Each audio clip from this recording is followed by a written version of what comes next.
Let me start off by saying that Peter Terry was addicted to heroin. We were friends in college and continued to be after I graduated. Notice that I said I, because he dropped out after 2 years of barely cutting it.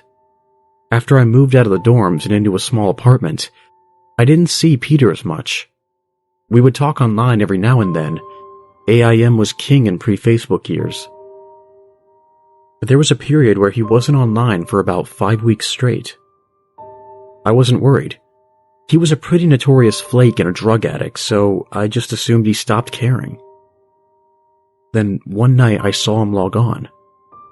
Before I could initiate a conversation, he sent me a message. "David, man, we need to talk." That was when he told me about the NoEnd House. It got that name because no one had ever reached the final exit. The rules were pretty simple and cliché. Reach the final room of the building and you win $500. There were 9 rooms in all. The house was located outside the city, roughly 4 miles from my house. Apparently, Peter had tried and failed. He was a heroin and who knows what the fuck addict. So I figured the drugs got the best of him and he wigged out at a paper ghost or something. He told me that it would be too much for anyone.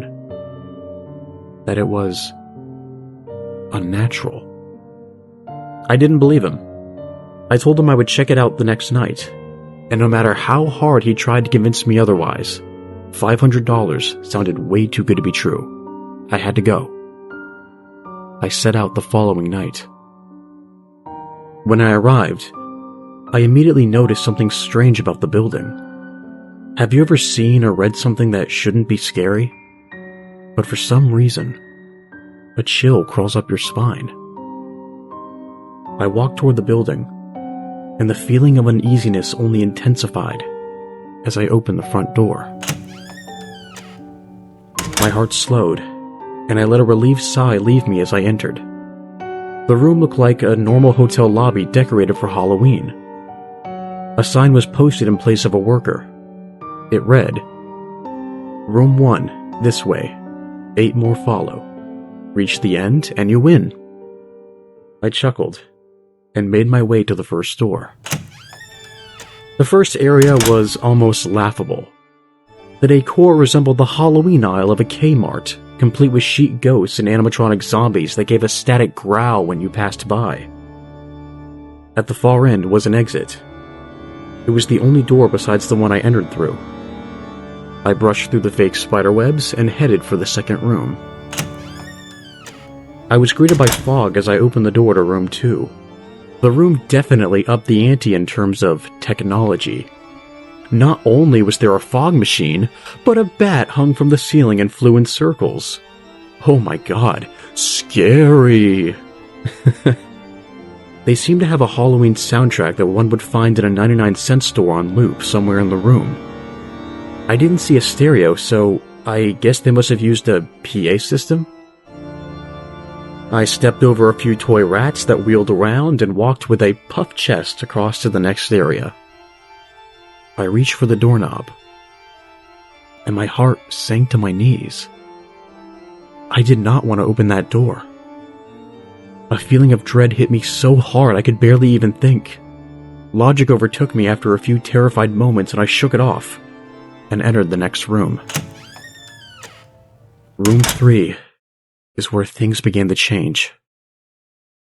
On the surface, it looked like a normal room. There was a chair in the middle of the wood-paneled floor. A single lamp in the corner did a poor job of lighting the area, casting a few shadows across the floor and walls. That was the problem. Shadows. Plural. With the exception of the chairs, there were others. I had barely walked in the door, and I was already terrified. It was at that moment that I knew something wasn't right. I didn't even think as I automatically tried to open the door I came through. It was locked from the other side. That set me off. Was someone locking the doors as I progressed? There was no way. I would have heard them. Was it a mechanical lock that set automatically? Maybe, but I was too scared to really think. I turned back to the room, and the shadows were gone. The chair's shadow remained, but the others were gone. I slowly began to walk. I used to hallucinate when I was a kid, so I wrote off the shadows as a figment of my imagination. I began to feel better as I made it to the halfway point of the room. I looked down as I took my steps, and that's when I saw it. Or didn't see it. My shadow wasn't there. I didn't have time to scream. I ran as fast as I could to the other door and flung myself without thinking into the room beyond. The fourth room was possibly the most disturbing. As I closed the door, all light seemed to be sucked out and put back into the previous room. I stood there, surrounded by darkness, not able to move. I'm not afraid of the dark and never have been, but I was absolutely terrified. All sight had left me. I held my hand in front of my face, and if I didn't know what I was doing, I would have never been able to tell. Darkness doesn't describe it. I couldn't hear anything. It was dead silence. When you're in a soundproof room, you can hear yourself breathing. You can hear yourself being alive. I couldn't. I began to stumble forward after a few moments. My rapidly beating heart was the only thing that I could feel. There was no door in sight. I wasn't even sure if there was one this time. The silence was then broken by a low hum. I felt something behind me. I spun around wildly but could barely even see my nose. I knew it was there though. Regardless of how dark it was, I knew something was there. The hum grew louder, closer. It seemed to surround me. But I knew whatever was causing the noise was in front of me, inching closer. I took a step back. I had never felt that kind of fear. I can't really describe true fear. I wasn't even scared I was going to die. I was scared of what the alternative was. I was afraid of what this thing had in store for me. Then the lights flashed for a second, and I saw it. Nothing. I saw nothing, and I know I saw nothing there. The room was again plunged in the darkness, and the hum became a wild screech. I screamed in protest. I couldn't hear this goddamn sound for another minute. I ran backwards, away from the noise, and fumbled for the door handle. I turned and fell into room 5. Before I describe room 5, you have to understand something. I am not a drug addict. I've had no history of drug abuse or any sort of psychosis, short of the childhood hallucinations I mentioned earlier, and those were only when I was really tired or just waking up. I entered the NoEnd House with a clear head.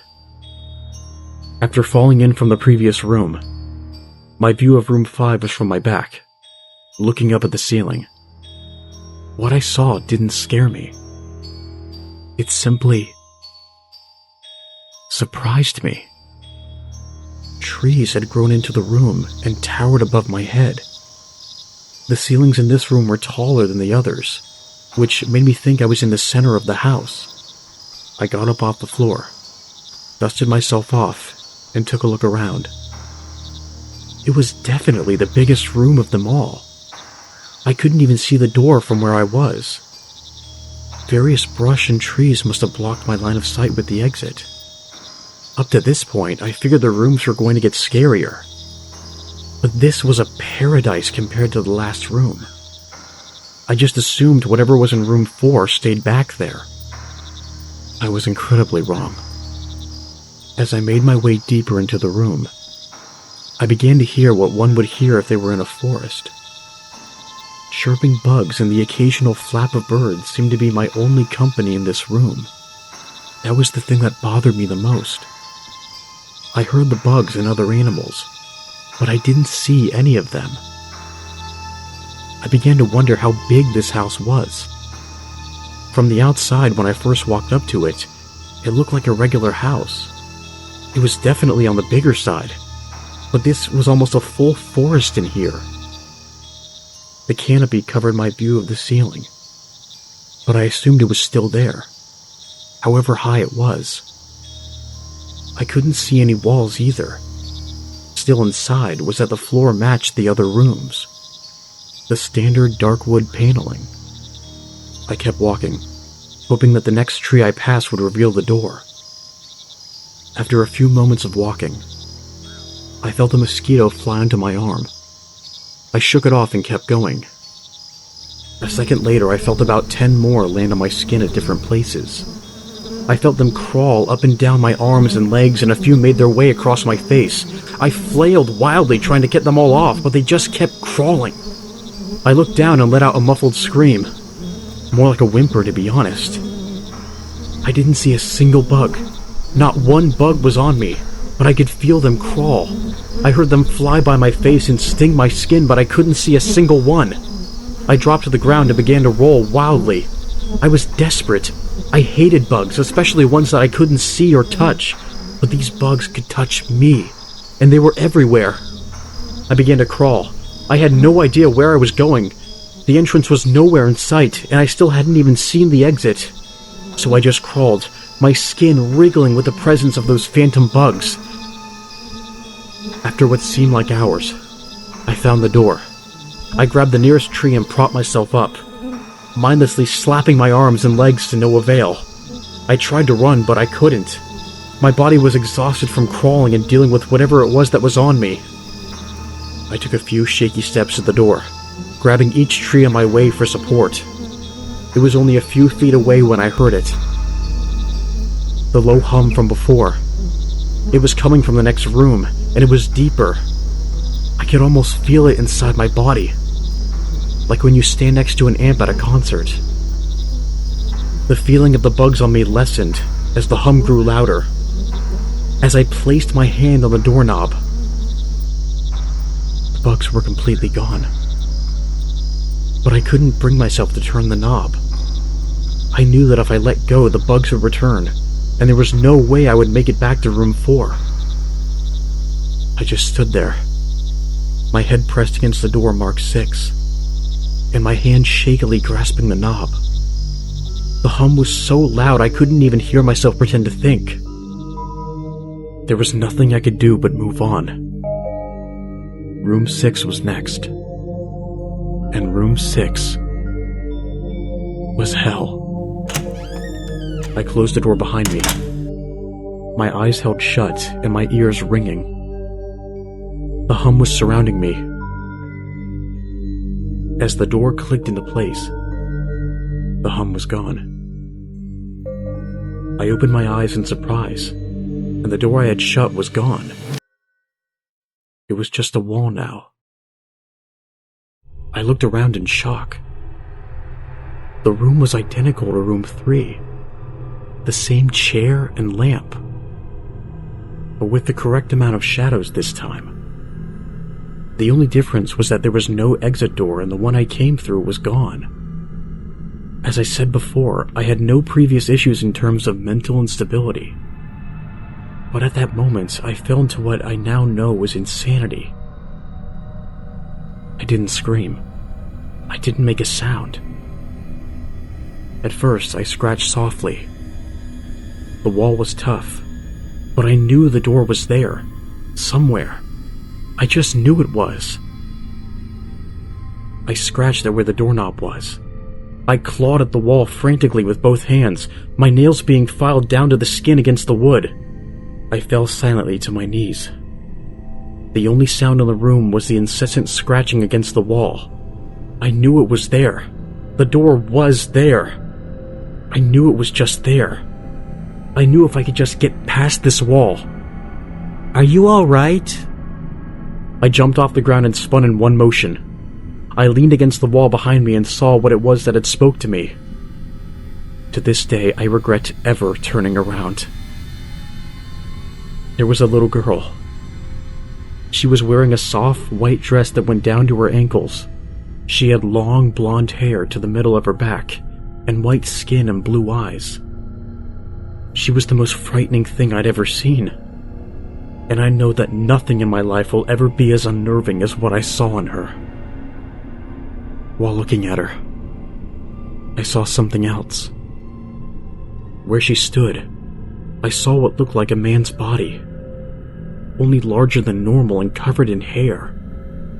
He was naked from head to toe, but his head was not human, and his toes were hooves. It wasn't the devil, but at that moment, it might as well have been. The form had the head of a ram and the snout of a wolf. It was horrifying, and it was synonymous with the little girl in front of me. They were the same form. I can't really describe it, but I saw them at the same time. They shared the same spot in that room, but it was like looking in two separate dimensions. When I saw the girl, I saw the form, and when I saw the form, I saw the girl. I couldn't speak. I could barely even see. My mind was revolting against what it was attempting to process. I had been scared before in my life, and I had never been more scared than when I was trapped in the 4th room. But that was before room 6. I just stood there, staring at whatever it was that spoke to me. There was no exit. I was trapped here with it. And then it spoke again. "David, you should have listened." When it spoke, I heard the words of the little girl, but the other form spoke through my mind in a voice I won't even attempt to describe. There was no other sound. The voice just kept repeating that sentence over and over in my mind, and I agreed. I didn't know what to do. I was slipping into madness, yet I couldn't take my eyes off of what was in front of me. I dropped to the floor. I thought I had passed out, but the room wouldn't let me. I just wanted it to end. I was on my side, my eyes wide open and the form staring down at me. Scurrying across the floor in front of me was one of the battery-powered rats from the 2nd room. The house was toying with me, but for some reason, seeing that rat pulled my mind back from whatever debts it was headed, and I looked around the room. I was getting out of there. I was determined to get out of that house and live and never think about this place again. I knew this room was hell, and I was not ready to take up residency. At first, it was just my eyes that moved. I searched the walls for any kind of opening. The room wasn't that big, so it didn't take long to soak up the entire layout. The demon still taunted me, the voice growing louder as the form stayed rooted where it stood. I placed my hand on the floor, lifted myself up on all fours, and turned to scan the wall behind me. Then I saw something I couldn't believe. The form was now right at my back, whispering into my mind how I shouldn't have come. I felt its breath on the back of my neck, but I refused to turn around.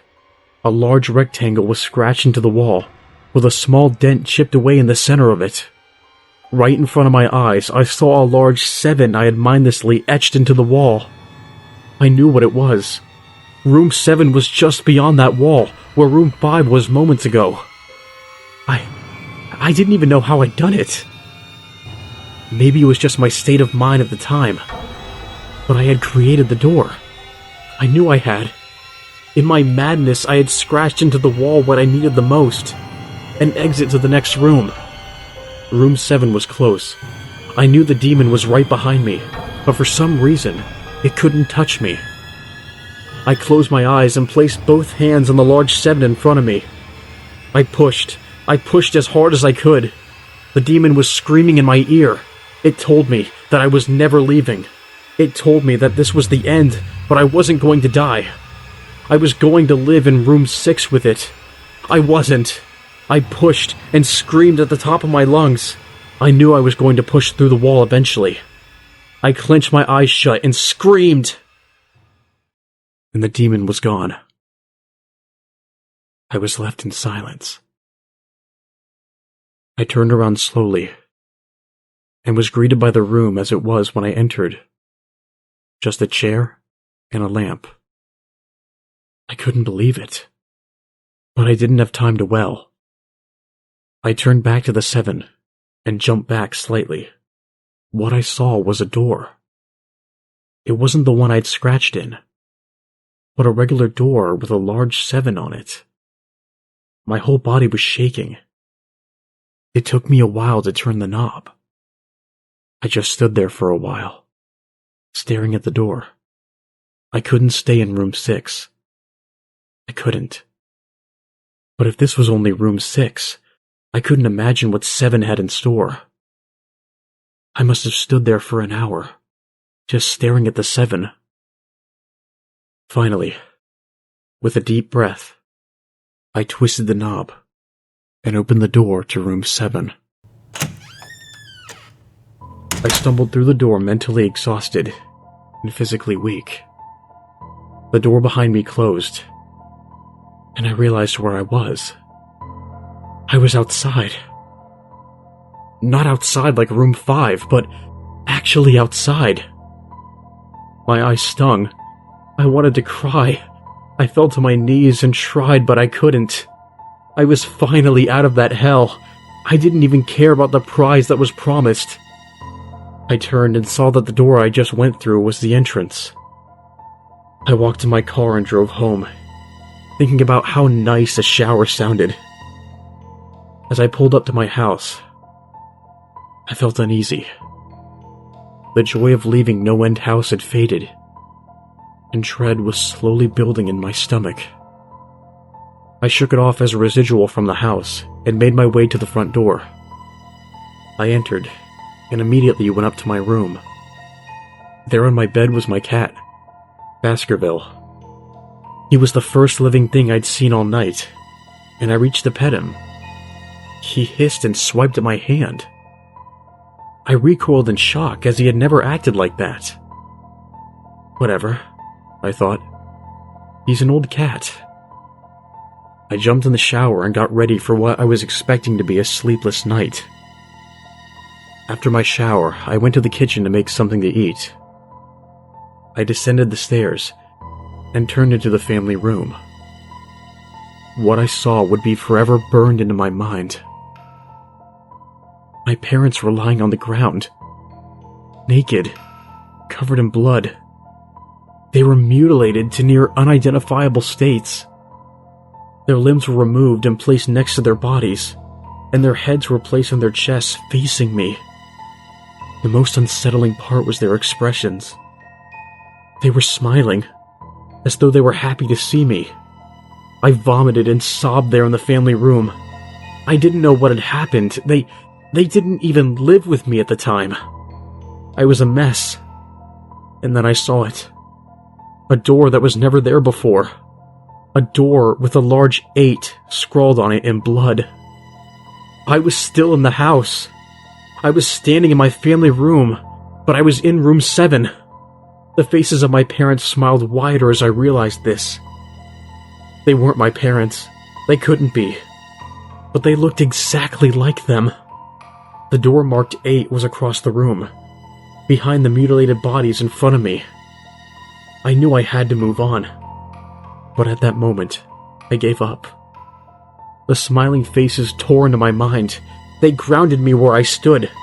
I vomited again and nearly collapsed. And then the hum returned.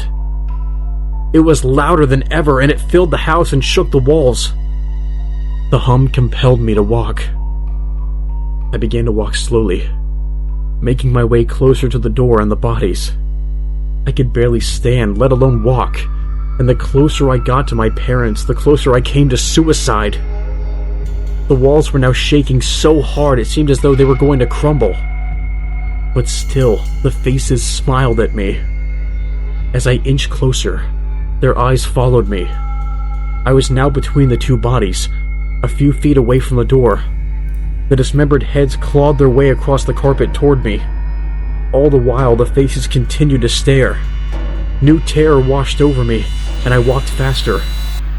I didn't want to hear them speak. I didn't want the voices to match those of my parents. They began to open their mouths, and the hands were inches from my feet. In a dash of desperation, I lunged towards the door, threw it open, and slammed it behind me. Room 8. I was done. After what I had just experienced, I knew there wasn't anything else this fucking house could throw at me that I couldn't live through. There was nothing short of the fires of hell that I wasn't ready for. Unfortunately, I underestimated the abilities of the NoEnd House. Unfortunately, things got more desperate, more terrifying, and more unspeakable in Room 8. I still have trouble believing what I saw in Room 8. Again, the room was a carbon copy of Rooms 3 and 6, but sitting in the usually empty chair was a man. After a few seconds of disbelief, my mind finally accepted the fact that the man sitting in the chair was me. Not someone that looked like me. It was David Williams. I walked closer. I had to get a better look, although I was sure of it. He looked up at me, and I noticed tears in his eyes. Please don't do it. Please don't hurt me. What? I asked. Who are you? I'm not going to hurt you. Yes, you are. He was sobbing now. You're going to hurt me. And I don't want you to. He sat in the chair with his legs up and began rocking back and forth. It was actually pretty pathetic looking, especially since he was me, identical in every way. Listen, who are you? I was now only a few feet away from my doppelganger. It was the weirdest experience yet. Standing there talking to myself. I wasn't scared, but I would be soon. Why are you... You're going to hurt me. You're going to hurt me. If you want to leave, you're going to hurt me. Why are you saying this? Just calm down, alright? Let's try and figure this... And then I saw it. The David sitting down was wearing the same clothes as me, except for a small red patch on his shirt, embroidered with the number 9. You're going to hurt me. You're going to hurt me. You're going to... Please don't. Please don't hurt me. My eyes didn't leave that small number on his chest. I knew exactly what it was. The first few doors were plain and simple, but after a while they got a little more ambiguous. 7 was scratched into the wall by my own hands. 8 was marked in blood above the bodies of my parents, but 9... This number was on a person. A living person. Worse still, it was on a person that looked exactly like me. David? I had to ask. Yes. Yes. You're going to hurt me. You're going to hurt me. He answered to David. He was me, right down to the voice. But that 9... I paced around for a few minutes while he sobbed in his chair. The room had no door, and similarly to room 6, the door I came through was gone. For some reason, I assumed that scratching would get me nowhere this time. I studied the walls and floor around the chair, sticking my head underneath and seeing if anything was below. Unfortunately, there was. Below the chair was a knife. Attached was a tag that read, "To David, from management." The feeling in my stomach as I read that tag was something sinister. I wanted to throw up, and the last thing I wanted to do was remove that knife from under the chair. The other David was still sobbing uncontrollably. My mind was spinning into an antic of unanswerable questions. Who put this here? How did they get my name?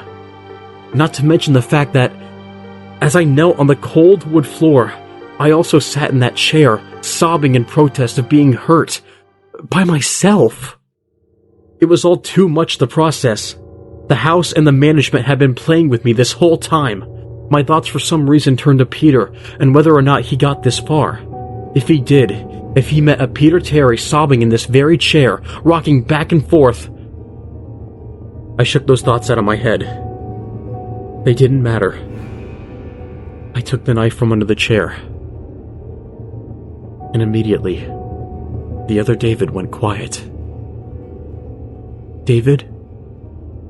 he said in my voice. "What do you think you're going to do?"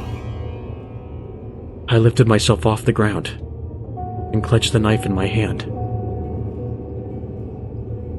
"I'm going to get out of here." David was still sitting in the chair, though he was very calm now. He looked up at me with a slight grin. I couldn't tell if he was going to laugh or strangle me. Slowly, he got up from the chair and stood, facing me. It was uncanny. His height and even the way he stood matched mine. I felt the rubber hilt of the knife in my hand and gripped it tighter.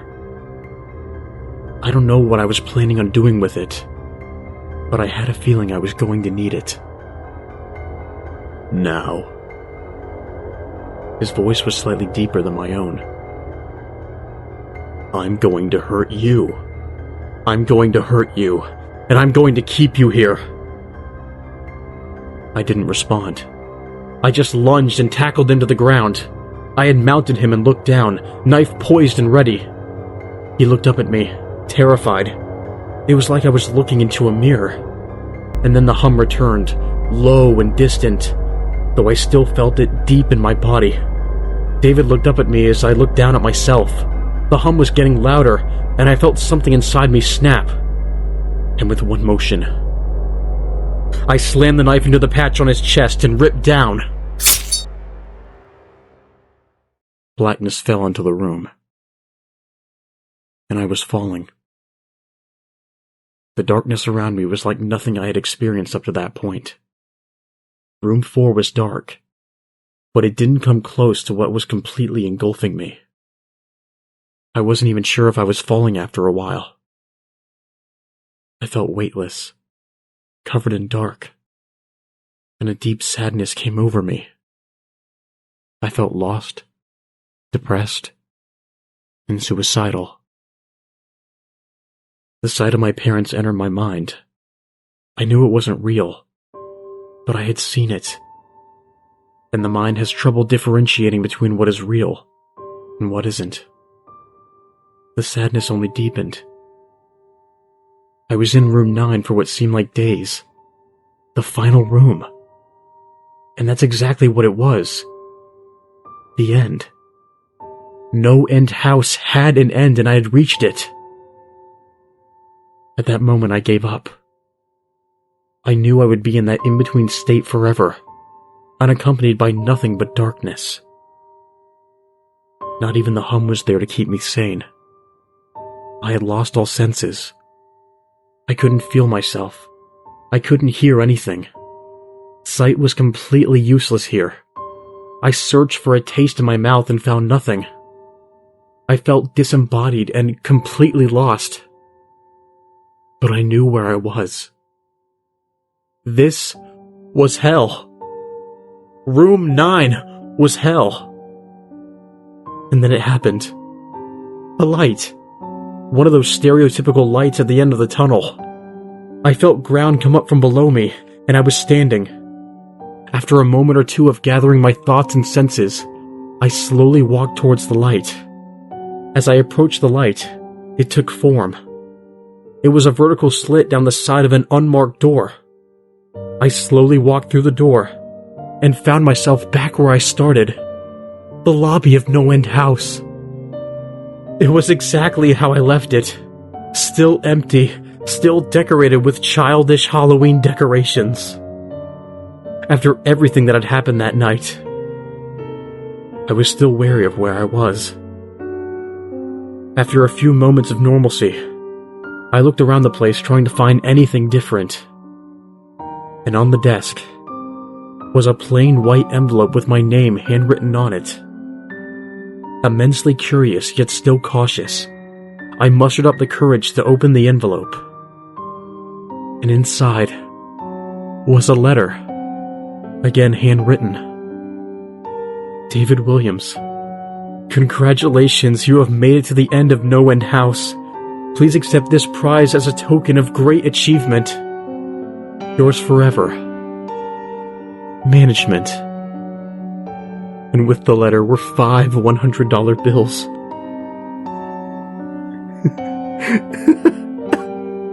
I couldn't stop laughing.